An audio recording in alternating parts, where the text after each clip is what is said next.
আমরা তো জানি জন্মদিন উদযাপন করা জায়েজ নেই, কিন্তু আমরা দেখলাম বন্যা দুর্গত ক্যাম্পে শিশুর জন্ম উপলক্ষে আসন্না ফাউন্ডেশন ভালো খাবারের আয়োজন করেছে। এটা কিভাবে জায়েজ হতে পারে? শনিবার আর বুধবার নাকি নখ কাটা যায় না, এটা কি সত্য? ঘুমানোর জায়গায় নামাজ পড়লে নামাজ হবে কিনা? ভাদ্র মাসে মেয়ে বিয়ে দিলে অমঙ্গল হয় বলে গ্রামাঞ্চলে শোনা যায়, এটা কি সঠিক? আমাদের এলাকায় কিছু মানুষ বলে কবরে মাটি দিলে তিনি 3 মুষ্টি দিতে হবে, এর কম দেওয়া যাবে না, এটা কি ঠিক? 4 রাকাত নামাজ ভুলে 3 রাকাত পড়ে সালাম ফিরিয়ে ফেললে করণীয় কি? কোন মহিলা অন্তঃসত্ত্বা থাকা অবস্থায় তার কোনো আত্মীয় মারা গেলে তাকে দেখতে দেওয়া হয় না, এতে নাকি মৃত ব্যক্তির কষ্ট হয়। আসলে কি অন্তঃসত্ত্বা অবস্থায় মৃত ব্যক্তিকে দেখার পরে নিষেধাজ্ঞা আছে? জোহরের সুন্নতের 3য় রাকাতে থাকা অবস্থায় জামাত শুরু হয়ে গেলে করণীয় কি? চলুন তাহলে আর বিলম্ব না করে আমরা প্রশ্নোত্তর আলোকিত প্রবেশ করি। আমাতুল্লাহ আফরোজ আপনি লিখেছেন, শনিবার আর বুধবার নাকি নখ কাটা যায় না, এটা কি সত্য? নখ কাটার নির্দিষ্ট কোনো দিনক্ষণ নাই যে এই সময় নখ কাটতে হবে বা এই সময় নখ কাটা যাবে না। সারা সপ্তাহের যে কোনো সময় যে কোনো দিন রাতে দিনে আপনি নখ কাটতে পারবেন। শুক্রবার নখ কাটাকে কেউ কেউ মুস্তাহাব বলেছেন, কোন সালাফের আমল রয়েছে। এর বাইরে আসলে এটাকে সুন্নাহ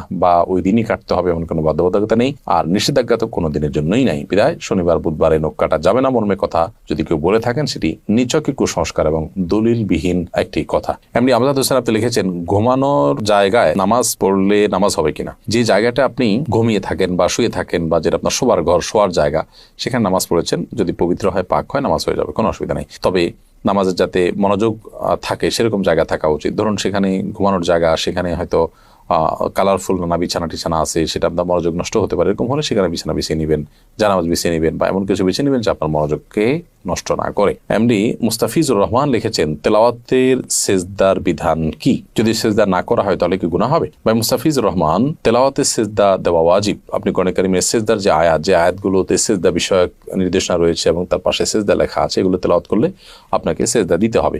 আর সেজদা যদি আপনি না করেন, যেহেতু ওয়াজিব, অতএব ওয়াজিব তরকের গুনাহ হবে। জান্নাতুল ফেরদাউস লিখেছেন, কোন মহিলা অন্তঃসত্ত্বা থাকা অবস্থায় তার কোনো আত্মীয় মারা গেলে তাকে দেখতে দেওয়া হয় না, এতে নাকি মৃত ব্যক্তির কষ্ট হয়। আসলে কি অন্তঃসত্ত্বা অবস্থায় মৃত ব্যক্তিকে দেখার পরে নিষেধাজ্ঞা আছে?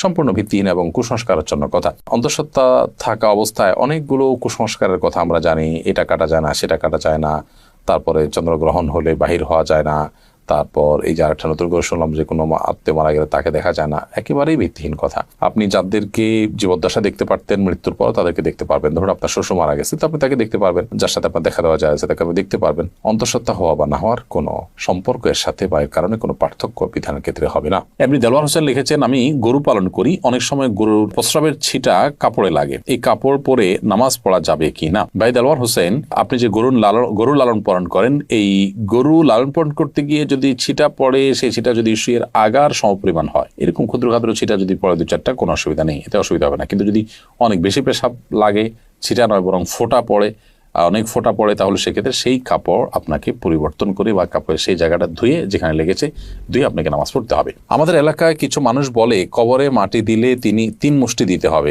এর কম দেওয়া যাবে না, এটা কি ঠিক? না, এরকম কোনো বাধ্যবাধকতা নেই যে কবরে মাটি 3 মুষ্টির কম দেওয়া যাবে না, দিলে কোনো হবে এমন কোনো কথা নেই। কবরে মাটি আপনি 3 মুষ্টি, 5 মুষ্টি, 7 মুষ্টি, 6 মুষ্টি, যা খুশি দিতে পারেন। এমনকি মুষ্টিতে দিতেই হবে এমন কোনো বাধ্যবাধকতাও নেই। আপনি কোদাল দিয়ে দিতে পারেন, অন্য কোনোভাবে দিতে পারেন।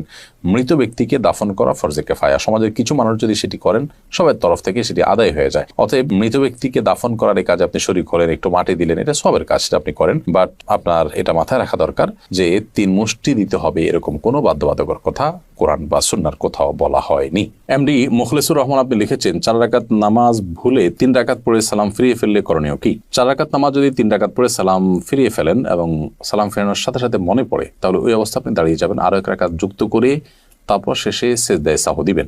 ইনশাআল্লাহ তাতে আপনার সালাত আদায় হয়ে যাবে। যদি সালাম ফেরানোর পর কথাবার্তা বলেছেন, উঠা বসা করেছেন বা সালাত ভঙ্গকারী কোনো কিছু হয়েছে, হাঁটাচলা করেছেন, এরপরে আপনার মনে পড়েছে, তাহলে ওই সালাত পুনরায় আপনাকে আদায় করতে হবে। অর্থাৎ হাঁটাচলা করেছেন, উঠা বসা করেছেন, কথাবার্তা বলেছেন, এরপর আবার 1 রাকাত প্লাস করে সেজদায়ে সাহু দিলে কিন্তু আর হবে না। 4 রাকাত সালাতকে 3 রাকাত আদায় করেছেন, করে সালাম ফেরানোর সাথে সাথে মনে পড়লো বা সালাম ফিরিয়েছেন, কোনো সালাত ভঙ্গকারী আর কোনো কাজ করেননি, মনে পড়েছে, তাহলে তৎক্ষণাৎ তার সাথে আরো 1টি রাকাত যুক্ত করে সেজদায়ে সাহু দিবেন, সালাত হয়ে যাবে ইনশাআল্লাহ তাআলা।